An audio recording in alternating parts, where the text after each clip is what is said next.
Hi, my name is Carmelo Alcantar, and Merry Christmas to all that see this.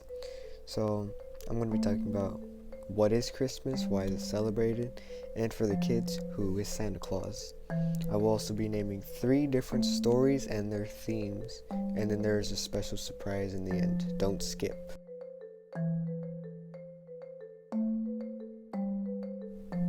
Christmas, or the Feast of Nativity, is an annual festival celebrating the birth of Jesus Christ, observed primarily on December 25th as a religious and cultural celebration among billions of people around the world.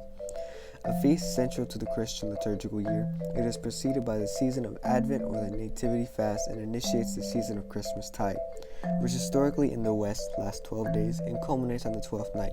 Christmas Day is a public holiday in many of the world's nations.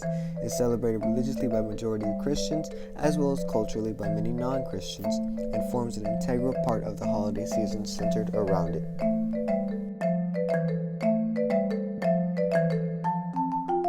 Christmas is celebrated to remember the birth of Jesus Christ, who Christians believe is the Son of God.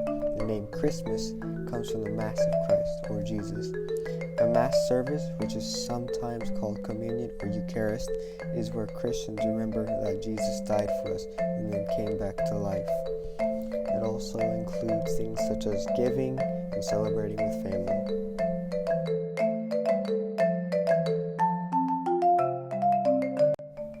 Now for my cousins watching, we can't forget about Santa Claus. Santa Claus is a legendary figure who is the traditional patron of Christmas in the United States and other countries, bringing gifts to children around the world. His popular image is based on tradition associated with Saint Nicholas, a 4th century Christian saint. Father Christmas fills a role in many countries, from the European as well. Now on to the 3 stories.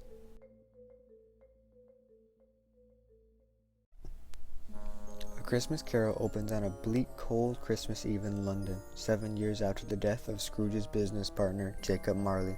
Scrooge, who is an aging miser, dislikes Christmas and refuses dinner invitations from his nephew Fred, the son of his dead sister Fawn. He turns away 2 men who seek a donation from him and to provide food and heating for the poor, and only grudgingly allows his overworked, underpaid clerk Bob Cratchit Christmas Day off with payment to conform to the social custom. That night, Scrooge is visited at home by the ghost of Marley, who for the past 7 years has been doomed to wander the earth at wind by heavy chains and money boxes forged during a lifetime of greed and selfishness. He now regrets ignoring the needs of his fellow men in life, but is too late to make amends for his actions. Marley tells Scrooge that he has a single chance to avoid the same fate. He will be visited by 3 spirits and must take heed, or else he will be cursed to carry much heavier chains of his own. The first spirit of the ghost of Christmas past takes Scrooge to the Christmas scenes of his boyhood, reminding him of the time when he was more innocent. The scenes reveal Scrooge's lonely childhood at boarding school, his relationship with his beloved sister, and a Christmas party hosted by his first employer, Mr. Fezwick, who treated him like a son. Scrooge's neglected fiancée Belle is shown ending their relationship as she realizes that he will never love her as much as he loves money. Finally, they visited a now married Belle with her large, happy family on Christmas Eve that Marley died. Upset by hearing Belle's description of the man that he has become, Scrooge demands that the ghost remove him from the house. Spirit, the ghost of Christmas present, takes Scrooge to a joyous market with people buying the makings of Christmas dinner, and then celebrations of Christmas in a miner's cottage and in a lighthouse. Scrooge and the ghost of Christmas present also visit Fred's Christmas party. A major part of this stay was taken up with Bob Cratchit's family feast and introduces his youngest son, Tiny Tim, a happy boy who is seriously ill. The ghost of Christmas present informs Scrooge that the Tiny Tim will die unless the course of events change. Before disappearing, the ghost of Christmas present shows Scrooge 2 hideous, emaciated children named Ignorance and Want. He tells Scrooge to beware the former above all, for they will doom anyone who attempts to ignore them, and mock Scrooge's concern for their welfare. The third spirit, the ghost of Christmas yet to come, shows Scrooge a Christmas day in the future. The silent ghost reveals scenes involving the death of a disliked man whose funeral is attended by a local businessman, only on condition that lunch is provided. His chairwoman, his laundress, and his local undertaker steal his possessions to sell to a fence named Old Joe. When he asks the spirit to show a single person who feels emotion over his death, he is only given the pleasure of a poor couple who rejoice that his death gives them more time to put their finances in order. When Scrooge asks to see their tenderness connected with death, the ghost shows him Bob Cratchit and his family mourning the death of Tiny Tim. The ghost then allows Scrooge to see a neglected grave with a tombstone bearing Scrooge's name. Sobbing, Scrooge pledges to change his ways. Scrooge awakens on Christmas morning a changed man. He makes a large donation to the charity he rejected a previous day, anonymously sends a turkey to the Cratchit home for Christmas dinner, and spends the afternoon with Fred's family. The following day he gives Cratchit an increase in pay and becomes the father figure to Tiny Tim. From then on, Scrooge treats everyone with kindness, generosity, and compassion, embodying the Christmas spirit. The theme of this story is to not be selfish and to just be joyous. You don't always gotta be bitter about things in life, and that's what this story shows with Scrooge. He is always just being bitter and hating everything and everyone, and he just acts very selfish and just cares for money. But then after seeing the three ghosts, he then realizes that, especially in Christmas, you don't have to be selfish. You need to treat everyone with kindness and compassion, and that's what he does, and that's what the theme of this story is.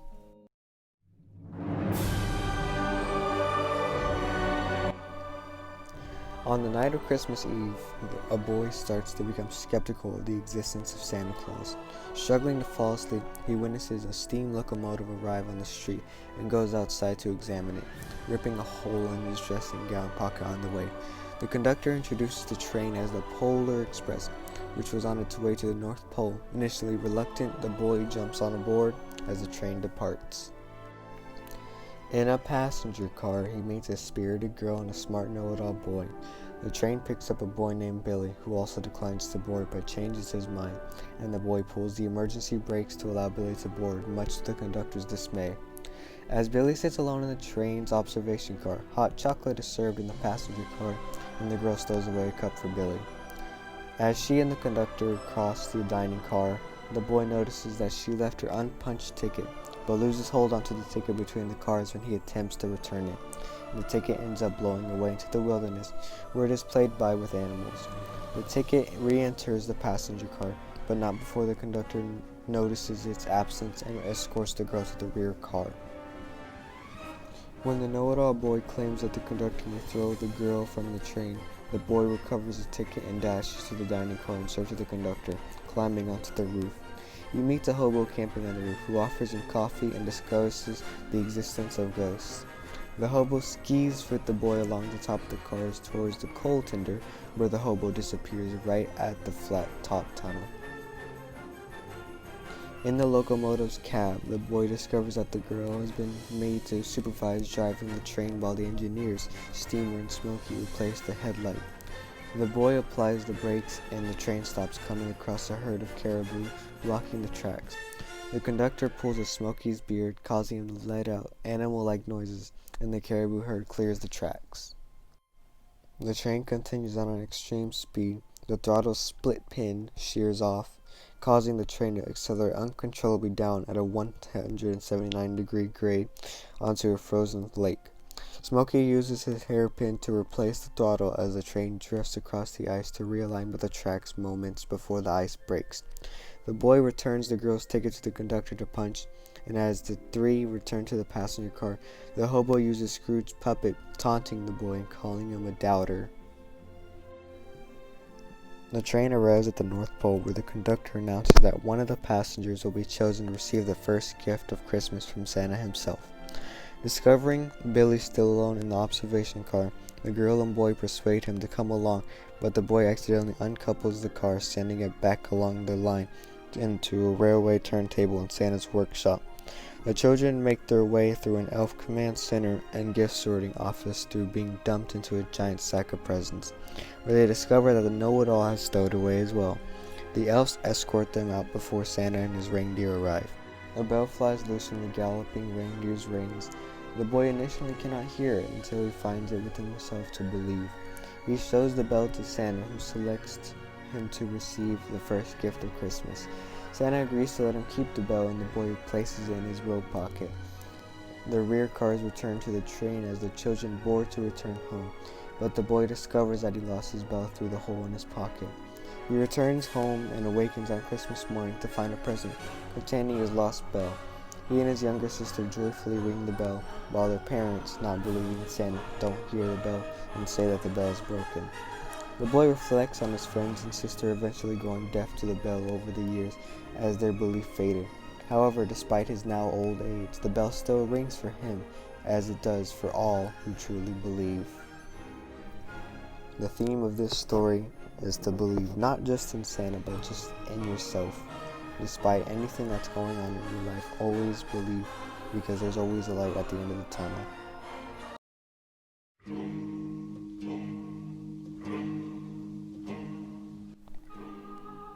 A young boy named Aaron lives with his parents on a farm with 3 farm animals: Samson the donkey, Baba the lamb, and Joshua the camel. On his birthday, Aaron's parents give him a drum, to which the animals dance when he plays it.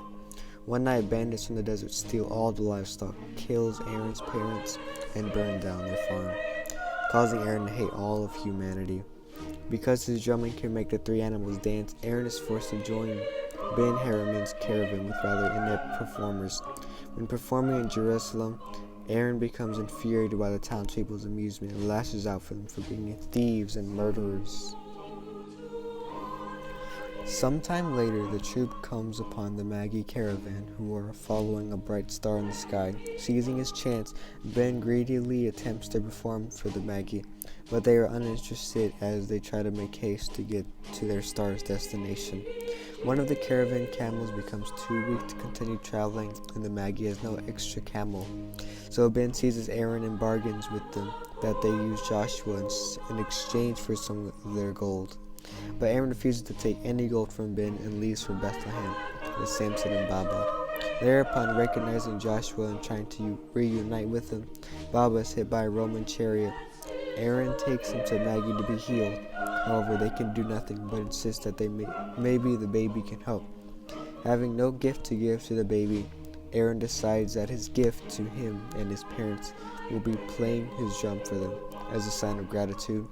Baba is healed and runs into Aaron's arms, filling Aaron's heart with joy at last.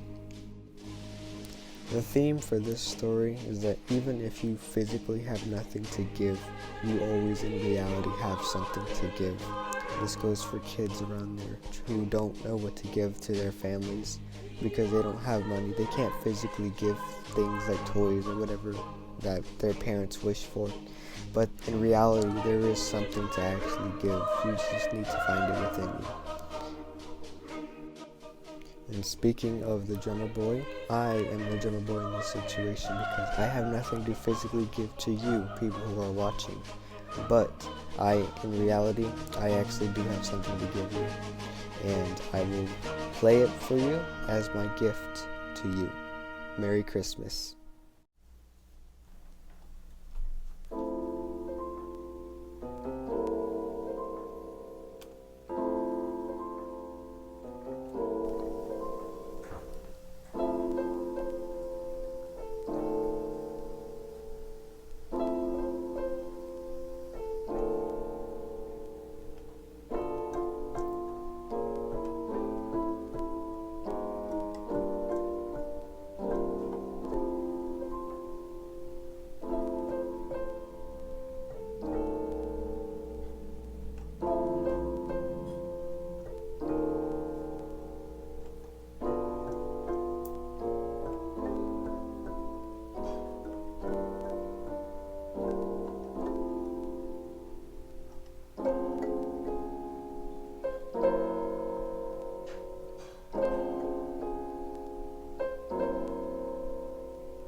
you for listening to my Merry Christmas presentation. I hope you all enjoyed it. This was my gift to you.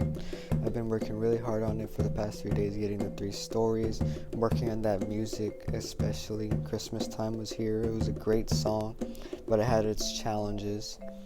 And I hope everyone's having a good Christmas this year. I hope, everyone, hopefully 2021 is a lot better than what this year has been. And yeah, I hope this was okay for y'all. I hope y'all enjoyed, and thank you for listening, and Merry Christmas.